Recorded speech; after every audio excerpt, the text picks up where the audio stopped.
Great.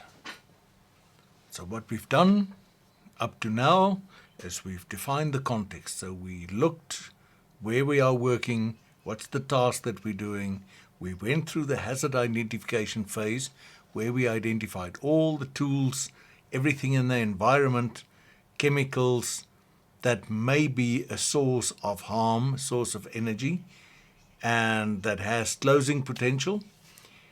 We analyzed every one of those items to see how, if they interact with us, how will they close a distance between me and or between a target and a hazard, and what energy, how will it do harm. So we've got a pretty idea. If there's an angry dog in the corner and he's chained and he's barking all the time and he's got big teeth like this, if that dog comes free, maybe he will come and bite me.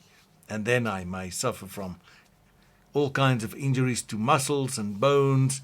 I may even get rabies from that dog, or if he grabs my throat, he may even kill me.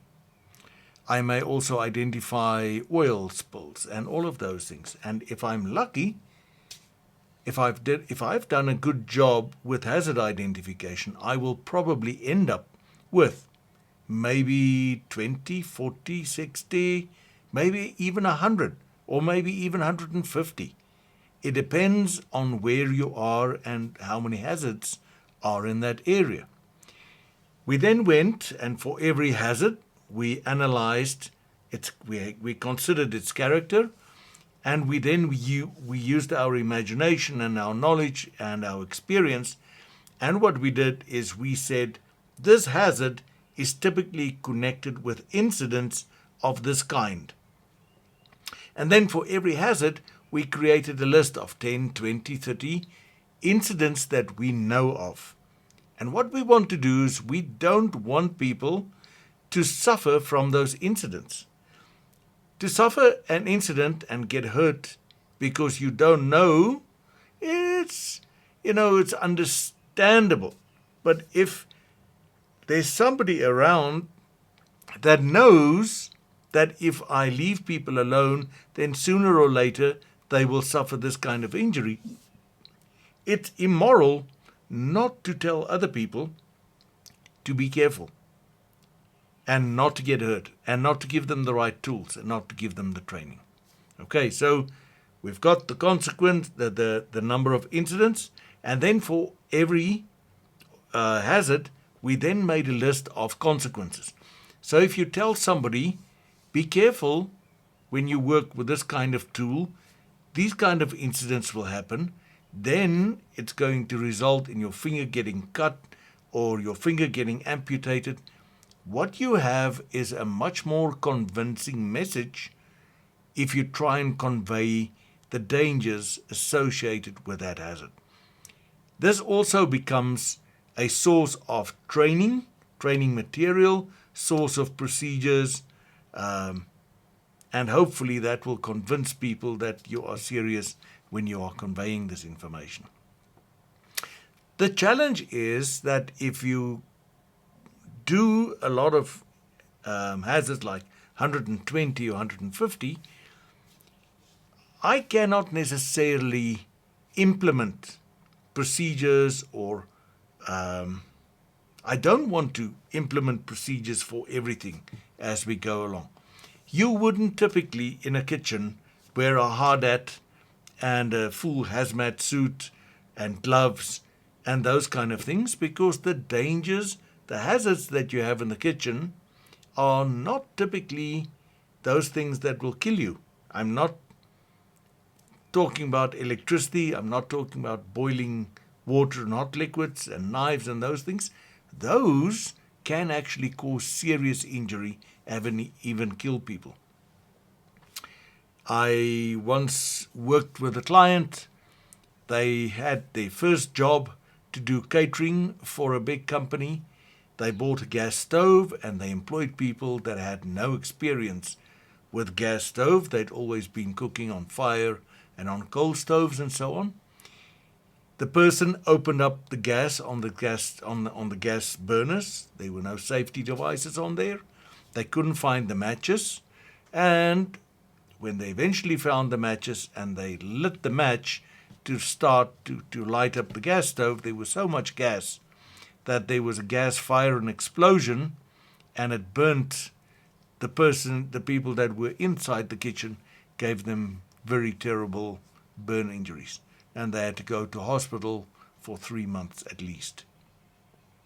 So there are some hazards even in the kitchen that may be tremendously high risk to us. Now, I said before that we need to evaluate the likelihood of an incident happening and then the consequences if that incident happening. And you've already described by now the incidents, and you've also described the terrible consequences, or maybe the minor consequences, that may result when those incidents are happening. So what is left is we now have to do the next stage of a risk assessment, and that is to evaluate these risks, these hazards. We need to evaluate them so that we can rank them. Because if I have 150, maybe I don't have the time or the money or the resources to manage all of them, and I don't want to spend too much resources on something that is minor. I would rather spend my resources on something that is possible, that has got a high possibility of causing death and serious injury, and I don't want to spend all my time and money on things that will just cause bruising and a bit of bumping and a denting, or maybe even a first aid case. So how do we go about this? When we look in this sketch, we see that we established the context. We have now identified the risk. We went through a process of hazard identification, hazard analysis, and identifying the incidents. That is what we call risk identification. So we've now identified all the unwanted events. That's what I said in the beginning. An incident is an unwanted event. Unwanted event, likelihood of happening, and consequences when it happens. So I need to know, I've analyzed that risk, so I looked at the incidents, and you can say risk identification. You can say risk identification is you can also call it identifying the incidents that may happen. I now need to analyze this risk. I looked at the consequences. I now need to also consider what is the likelihood of this happening. So we are going to look at the two components of risk that we mentioned, the probability and the likelihood of that incident occurring, and then the severity of the consequences if it occurs. Based on that, we will decide how we will manage these risks. Now, the tool that we use when we evaluate the risks, one compared to the other one, we call a risk matrix or a risk decision matrix. It becomes very complex for the mind if you have to consider 150 of these items to really distinguish between which one is the biggest risk to me. Because sometimes there's a small probability of something happening, small likelihood, small chance of something happening, but the consequences are major. Sometimes there's some things happen frequently. Bumps, bruises, skinning the knuckles of your hands when you work with tools. Minor injuries can sometimes happen more frequently, but they will never become serious. So how do I differentiate between these things? Well, use your knowledge, your experience, and your imagination, and you form an opinion about whether this is a low probability or a high probability. Low chance, small chance of something happening, or a very high chance of something happening. And you also form an opinion if the consequences are severe or not severe. For some people, bumping their knuckles is a severe thing. For other people, cutting their hand is a more severe thing. We'll talk about the difference of opinion a little bit later. But what we are doing here is, if I look at any hazard and I look at the incidents and the consequences, I can form an opinion here, and I can say Is it very likely that something will happen? And if it's very likely, I will put it there. If it's highly unlikely, in other words, the chances that this kind of incident will happen is very small. I've only heard about it on Ripley's Believe It or Not, one of these programs that tell you this very, very rare occasions. So if something is highly unlikely to happen, it's like me winning the lotto. It's highly unlikely for me to have it happen. Small chance, because I don't buy. It's actually zero chance because I don't buy a ticket. And if I look at something that goes wrong, let's say you skin your knuckles, or it's a minor incident. Let's say you are going to be bitten by a lion. That's the incident that we are predicting. But there are no lions in the area where you are working, and you are working on, if there are no lions, then it's going to be highly unlikely. But let's say you are going to be bitten by a mosquito. Then we say, well, it's very likely because there are lots of mosquitoes. Getting bitten by a lion, how severe is that, the consequences? Well, it can kill you. Will be very, very bad. So it will be extremely harmful, but it's very unlikely. But the mosquitoes, when they bite you, it's very likely, and it's harmful because you can pick up malaria and a few things of those. So how do I use this tool? Well, for every hazard, not incidents. For every hazard, I look at the kind of incidents and I say, what is the likelihood that one of these incidents may occur?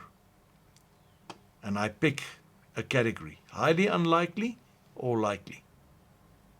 So I'm asking, what's the possibility that this hazard may hurt somebody in any one of these incidents?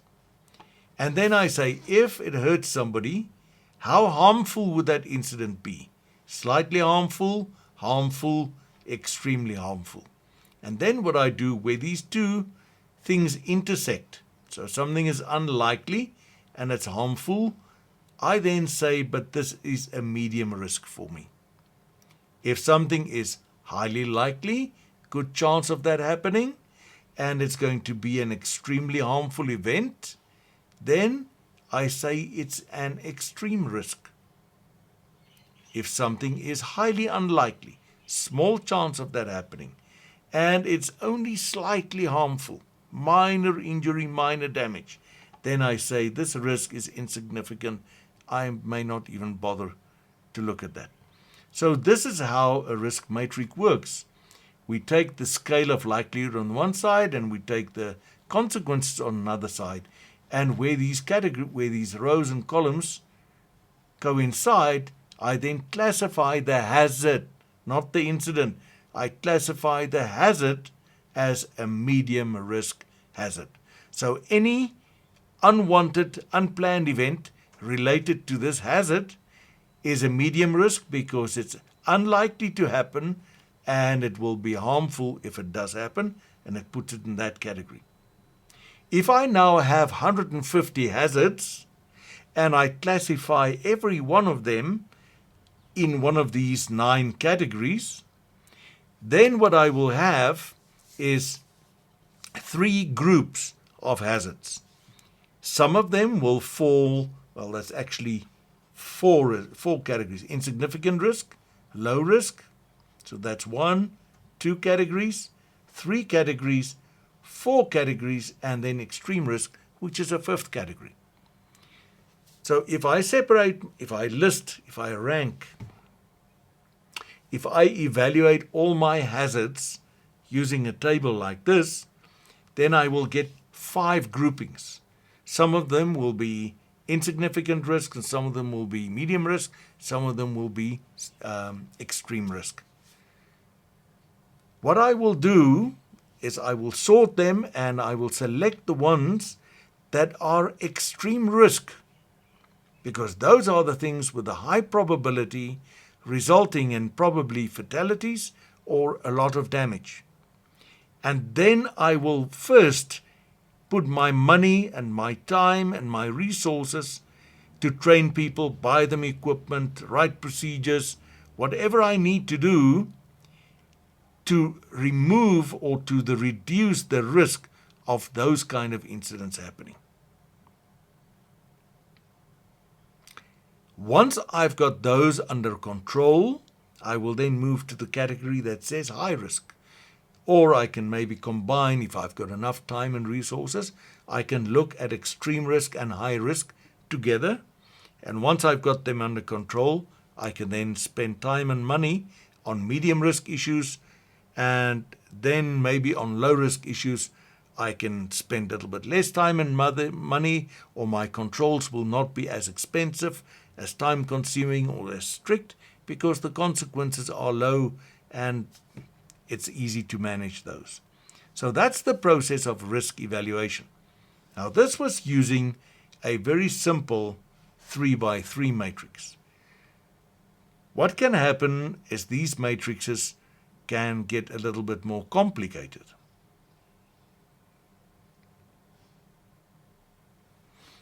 If I start using a 5x5 matrix, that means 5 rows and 5 columns. What happens, basically it gives me a little bit more leeway. So I can, instead of having something fall into that block, I can now have finer markings in my risk evaluation. So it gives me more room. If the blocks are big, then maybe it doesn't fall quite here, and it doesn't quite fall in the next block. So if I make the block smaller and I've got a block in the middle, then maybe I can classify it here in the middle. That's all that happens when I have a matrix that's got more blocks. It's got finer selection. So the first one is a very coarse selection. So it either falls in there or it falls in there. But what happens if it's like a high-low risk? It's not insignificant, but it's not quite low. I want something in between. Then what we do is we get a matrix with more blocks in them, more selections, like this one. So that's all that happens. Sometimes what also happens is we create more categories. So as we go up in consequences and likelihood, we get more colors. That can be green, then I make the next one orange, yellow, the next one orange, and so we go along. Now people are asking, where do these numbers come from and what do these numbers mean? It's a very good question. The risk rating, whether it's the low, medium, high, extremely high, or the number in the blocks 1 to 25, that is just a score. It's like a classification. It's what we call a dimensionless number. It doesn't mean kilometers, pounds, score, percentage, nothing like that. The number has got no meaning. It's only used to compare one with another one. It's like when you are racing, let's say in school you are racing, but you're a small kid still, and you come first. It doesn't mean that you are going to be first on the Olympic Games. You are only first in that race. It doesn't mean that you are first in the world. And it's the same with risks. In the context that we are doing the risk assessment, it means that number 25, or extreme risk, is within this context, represents the hazard which has the highest likelihood of happening, and it carries the worst consequences when it happens. And number 1 means it's the least likely to happen, and it carries the lowest consequences. So what we do when we create a block or a matrix with 25 blocks is we number these blocks just from the lower right corner, where the likelihood is 1 and the consequence is 1. that gets the lowest score of 1. Now there are 25 blocks, so obviously the one that has got the highest likelihood and the highest consequences, that will get a score of 25. And then people just go, and in this case what they do, and now be careful, what they do is they calculate the rating, this risk rating, by multiplying this number with that number. So 1 multiplied by 1 is 1. 1 multiplied by 2 is 2. But now I have a problem that 1 multiplied by 2 is also 2. So now I get 2 blocks with the same score. Not too big of a problem. We won't go into much of that detail. But I can then, if I keep on following that formula, I can calculate a score here for a risk. Please remember, risk is not probability or likelihood multiplied by consequences. All we do is we multiply this factor and that factor to get another number so that we can get a rating or a score up this ladder. Okay. So that's one way of doing it. Another way of doing it, people say that's block number 1, block number 2, 3, 4, 5, and so on. So what they do, every block has got their own number, and as the numbers go up, the risk rating goes up. Not the risk rating. Risk rating represents the magnitude of the risk by considering likelihood of something happening and the consequences if it happens. Okay, please be sure to distinguish between these two things. Risk is something that it's the combined consideration of those two factors. Risk rating is a number that we give it, a dimensionless, meaningless number that we only are going to use to categorize and sort our hazards so that we get the hazard that represents the highest risk at the top, highest priority to manage, and the ones with the lowest risk ranking representing the lowest risk at the bottom, and we will give it the lowest priority when it comes to management. I will show you one more risk matrix. And this is the one that we are using in most industries. Not quite. Sometimes what they do is this is a 1, 2, 3, 4, 5, and then that is a 1, 2, 3, 4, 5, and they use the same kind of concept where 1 multiplied by 1 gives 1, or there's 25 blocks, and they say that's number 1, number 2, number 3, 4, 5, 6, and as we go along. In this matrix, what they've decided to do is they were going to use, or they are using, the alphabet on the likelihood, and they're using severity at the top. So where row number A, remotely likely to happen incidents associated with a hazard, and insignificant injury, if I look at people, it will score a 1. If something is likely to happen, and in terms of people, you can cause a major injury or health effects, I will come across with this a row, and I will say the score is D3. And once again, once I've allocated a score or a risk rating to every one of the hazards, not every one of the incidents, I can then sort them. The hazards that are represented by a high risk rating will come to the top, and they will become my first priority to manage because they are highly likely to happen and they will result in severe consequences.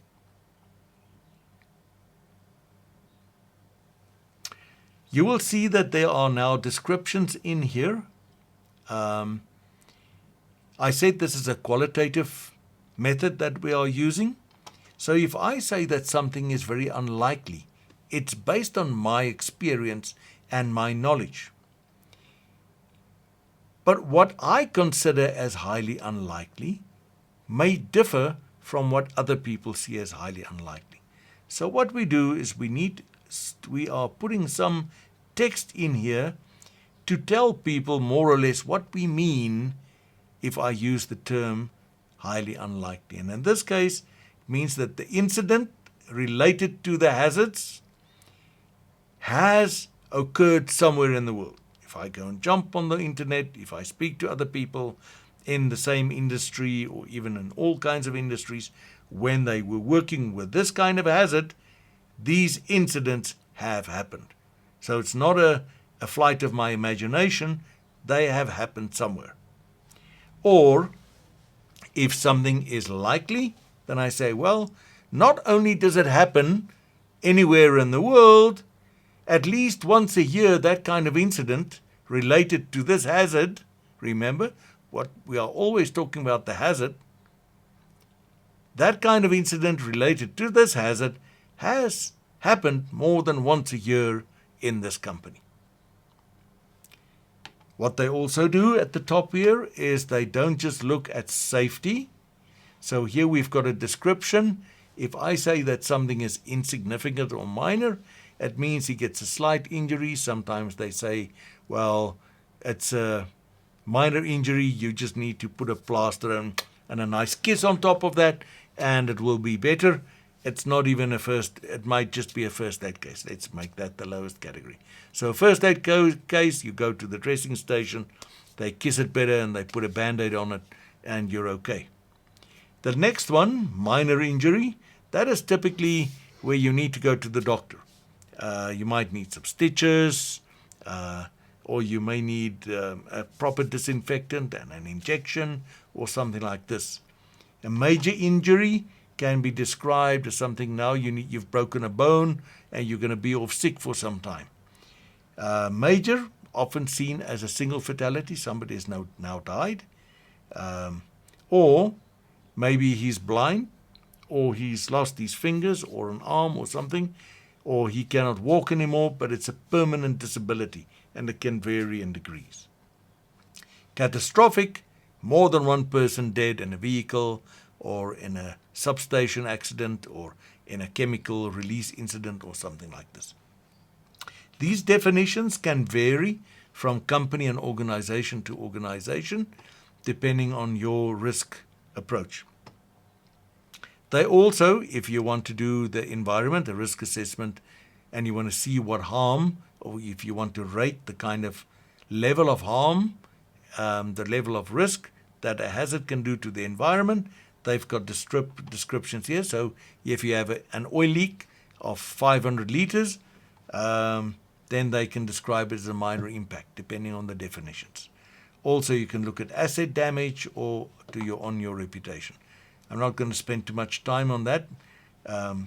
Our focus is health and safety, so we are going to focus on the likelihood score and on the safety score. When you work for a client, the client may require you to use their specific risk assessment matrix because they want to align it with their own risk management plans. In that case, you need to find out from them, give me a copy of this risk matrix, ask them to explain to you how it works, and then you may have to rescore the hazards in your personal or in your company's risk assessment so that it reflects the similar value. I want to reiterate, I want to stress it again, that the risk rating is not for the incident, because one incident may harm the target in many ways. I don't want to find out which incident is going to be the worst, because I can't select necessarily how this hazard is going to, what pathway this hazard is going to hit the target with. I've got to get this target or this hazard under control. So it's not about, when I see that lion, about managing whether he's going to bite or scratch or transfer fleas to me. I must get that lion under control. so that I can determine how that line is operating. It's the same as a chemical. I don't know whether this chemical at a particular time is going to splash, react with something. So I have to manage this chemical as if any one of those incidents that I've listed can happen at any time. The same with a tool. If a tool can produce sparks or flying projectiles and noise and so on, I have to manage the risk. All of these incidents reconnected to this tool, I have to manage. So the risk rating is coupled to the hazard, not the incident.